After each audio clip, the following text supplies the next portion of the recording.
আমরা আমরা একসঙ্গে অনেক আগে থেকেই কাজ করি, অনেক আগে বলতে বেশ আগে থেকেই। মঞ্চে যদিও একসঙ্গে কাজ হয়নি, কিন্তু আমরা দুজনেই থিয়েটার থেকে আসা মানুষ, তারপরে একসঙ্গে প্রচুর নাটক করেছি। এই সিনেমাটাও একসঙ্গে করতে পেরে খুবই আনন্দিত আমরা। নাকি সম্মতি নিয়ে নিলাম, এগুলো খুব আনন্দ নাই, ওইটা সমস্যা। তো আমরা আনন্দিত এবং আমরা সিকোয়েন্সগুলো খুব এনজয় করলাম। এবং আপনারা ট্রেলারে যতটুকু দেখলেন ওটা একদম শেষ পর্যায়ে ওই সিকোয়েন্সটা খুব বড় সিকোয়েন্স এবং খুবই ভালো লাগলো। সবাইকে অনেক ধন্যবাদ। মোশাররফের সঙ্গে আমার আসলে কতদিনের সম্পর্ক বা কতদিনের অভিনয়ের অভিজ্ঞতা, এটা বললে আমার নিজেরই একটা লজ্জা লাগছে, কারণ তাদের বয়সে করা হয়ে যাবে। কেমিস্ট্রিও যেটা বললো, কেমিস্ট্রি, ফিজিক্স, ম্যাথস যাই বলি না কেন, এটা আসলে আমাদের বহু বছরের পুরনো। এবং ওর সঙ্গে যখন অভিনয় করলাম প্রায় 1 যুগ পর আমরা চলচ্চিত্রের পর্দায় একসঙ্গে স্ক্রিন শেয়ার করছি। সর্বশেষ করেছিলাম আমরা সিনেমাতে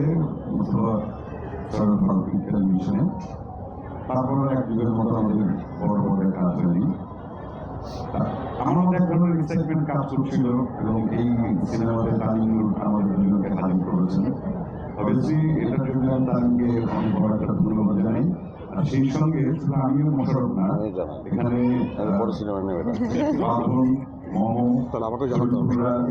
শ্যামল, সাবিলা নূর, দিনার ভাই আবার জুটি বলতে পারছি না, ছুটি নাই, যাই হোক, এই যে আমার মোশাররফের কথা আমি বলছি না, আপনারাও এইভাবে চিন্তা করবেন না। আমাদের সাথে যারা সহশিল্পী হিসেবে যারা কাজ করেছেন, এরাও দীর্ঘদিন ধরে মানে নিজের জায়গায়, নিজের অভিনয়ের জায়গায় কিন্তু খুব বলিষ্ঠ একটা জায়গা অর্জন করে বসে আছেন।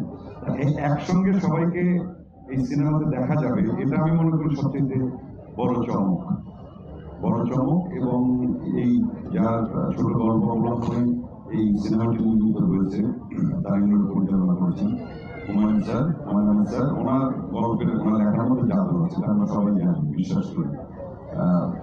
আমার ব্যক্তিগত যে অভিজ্ঞতা সেটা হচ্ছে, ওনার কোনো বই যখন লেখা আমি পড়তে যেতাম, 1 লাইন পড়লে পরের লাইন পড়তে হতো, পরের লাইন পড়লে 1 পৃষ্ঠা 2 পৃষ্ঠা করে শেষ হয়ে যেত। মানে প্রত্যেকটি মোমেন্টে এক ধরনের আলাদা চমকের মতো একদম টান অনুভব করা যেটা। সেই গল্প থেকে তামিমুল সিনেমা বানালেন, এটা তো আমার মনে হয় যে বড় ধরনের কিছু একটা ঘটতে চলেছে, আমি আশা করি। আর এখানে টেকনিক্যাল টিমে যারা ছিলেন, আর আমার মনে হয়, আমার অভিজ্ঞতা নেই, আমি যদি বেশি বলা হবে কিনা, আমরা যে সেট এই সিনেমার জন্য নির্মাণ করেছিলাম, ছিল রাজীব এবং বিশাল 2টো ট্রেনের বগি সেট, যেটা প্রায় 1 মাসের মতো এলবিসিতে যেটা ছিল, এবং সেখানে আমরা শুটিং করেছি। যে আয়োজনটা ছিল আসলে অনেক বড়। সিনেমা মানে তো আসলে বড় পর্দা, অনেক বড় কিছু। শুধুমাত্র আমাদের ট্রেনিং না, আমি বা মোশাররফ বা অন্য যারা অভিনেত্রী আছেন, শুধু তারা না, আমাদের টেকনিক্যাল টিম, কস্টিউম থেকে শুরু করে মেকআপ টিম বলি, অথবা লাইট, ক্যামেরা, আমাদের পলাশ ছিল ক্যামেরা, দুর্দান্ত ক্যামেরা কাজ করেন, সবকিছু মিলেই মানে আমি একবার আপনাদের প্রশ্ন করার আগে নিজের থেকে সব উত্তর দিয়ে দিচ্ছি, দ্বিতীয়বার ঝামেলা করার আমার কাছে আছে না। একটা ভালো কাজ করার জন্য যে ধরনের টিম তৈরি করা দরকার, তামিম সেটা করেছে। এটার জন্য আবারও তামিমকে অনেক ধন্যবাদ। যে ধরনের গল্প দরকার, আর একটা স্পেশালিটি হচ্ছে যে এই সিনেমাটি বনলতা এক্সপ্রেস সব ধরনের, সব বয়সের, সব মতাদর্শের, মানে যে কোনো দর্শকের কাছেই এটি ভালো লাগার একটা মানে চূড়ান্ত সম্ভাবনা আছে। বাকিটুকু দর্শক যারা সিনেমা হলে যাবেন, যারা দেখবেন, তারা বলবেন দেখার পর।